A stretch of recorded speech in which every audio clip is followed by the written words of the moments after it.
अरावली में कोई भी रिलैक्सेशन नहीं दिया गया है।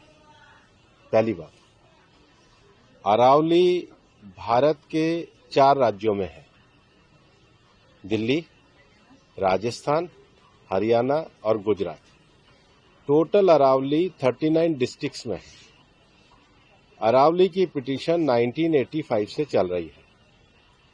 इस पिटीशन में चलने के बाद अरावली में माइनिंग के स्ट्रिक्ट नियम होने चाहिए, इसके हम भी पूरी तरीके से समर्थन करते हैं। सुप्रीम कोर्ट ने चारों राज्यों को कहा कि अरावली की सेम डेफिनेशन होनी चाहिए। सेम डेफिनेशन में 100 मीटर को, जो कि 1968 का जो जियोलॉजी का स्टडी है रिचर्ड मॉर्फी, उसके कारण है। कुछ यूट्यूब चैनल ने और कुछ लोगों ने एक कंफ्यूजन खड़ा कर दिया कि 100 मीटर का अर्थ ही होगा टॉप के 100 मीटर। ऐसा नहीं है। उसका जो बेस स्ट्रक्चर है, जो पर्वत का बेस स्ट्रक्चर है, अगर वो जमीन के अंदर भी 20 मीटर है, वहां से लेके 100 मीटर तक प्रोटेक्शन है। तो जो 100 मीटर का प्रोटेक्शन है, जो लोगों ने कंफ्यूजन करा है कि मतलब ऊपर का 100 मीटर है, नीचे खुदाई कर सकेंगे, वो नहीं है। मैं आपको फिर क्लियर कर रहा हूं। 100 मीटर का अर्थ है टॉप 100 मीटर से बॉटम के अंदर तक जो उसका पूरा फैलाव है। पहाड़ी तो ऐसे होती है, तो उसका बॉटम तो बड़ा होता है। जहां तक उसका बॉटम जाएगा वहां से लेके 100 मीटर तक प्रोटेक्शन है। और अगर एक पहाड़ी और दूसरी पहाड़ी के बीच में 500 मीटर का ही गैप है, तो वो जमीन भी अरावली रेंज मानी जाएगी। इस डेफिनेशन के आने के बाद 90% से ज्यादा एरिया प्रोटेक्टेड एरिया में आ गया। 90% से ज्यादा। मेरा ये स्टेटमेंट लिख लीजिए, टोटल अरावली का एरिया 1,47,000 स्क्वायर किलोमीटर है। इसके बाद केवल अभी की जो मेरे पास 39 डिस्ट्रिक्ट है, केवल 217 किलोमीटर, मतलब 2% में ही माइनिंग हो सकती है। और वो भी हर तरीके से नहीं हो सकती। उसके लिए भी सुप्रीम कोर्ट ने डायरेक्शन दिया है कि आपने जैसे सारंडा और झारखंड में एक पूरा पहले माइनिंग प्लान बनाया है, वो प्लान तैयार करिए।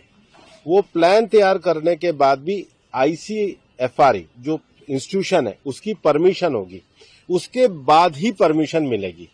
दिल्ली में कोई भी माइनिंग अलाउ ही नहीं है, ना होगी। मैं फिर दोहरा रहा हूं, दिल्ली के अरावली हिल्स में माइंस पूरी तरीके से बैन है। अरावली में लगभग 20 से ज्यादा फॉरेस्ट रिजर्व प्रोटेक्टेड एरिया वो एज इट इज रहेंगे। तो reserve area, protected area, even 100 metre भी पहले क्या होता था, जो लोगों ने करा था कि टॉप को छोड़ के नीचे खुदाई करते थे, तो वो एक तरीके से उसके चारों तरफ करते थे। अब वो भी नहीं कर सकेंगे। तो मुझे लगता है सुप्रीम कोर्ट ने जो निर्णय दिया है, ministry of environment, survey of India, geological survey of India, और जियोलॉजिकल सर्वे ऑफ इंडिया में जो इंटरनेशनल स्टैंडर्ड है रिचर्ड मॉर्फी, उसको दिया है। उसके बाद भी मामला सुप्रीम कोर्ट में है। हम पूरी तरीके से सहयोग करने के लिए तैयार हैं। पिछले 2 साल से लगातार स्वयं प्रधानमंत्री जी ने अरावली में वृक्षारोपण किया है। ये सरकार पिछले 2 साल से ग्रीन अरावली का मूवमेंट चला रही है। मैंने खुद ने पिछले दिनों उदयपुर में सारे DFOs की, मतलब चारों जिलों के 39 DFO की मीटिंग करी है। हम हर डिस्ट्रिक्ट में अरावली की नेटिव स्पीशीज का एक नर्सरी लगा रहे हैं।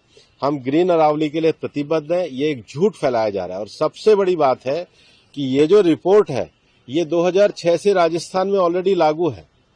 इसमें कुछ भी एडिशन नहीं किया गया, बल्कि अरावली के टॉप से लेके और जमीन तक, मतलब जमीन से पूरा ऊपर 100 जो स्ट्रक्चर है वो सारा प्रोटेक्टेड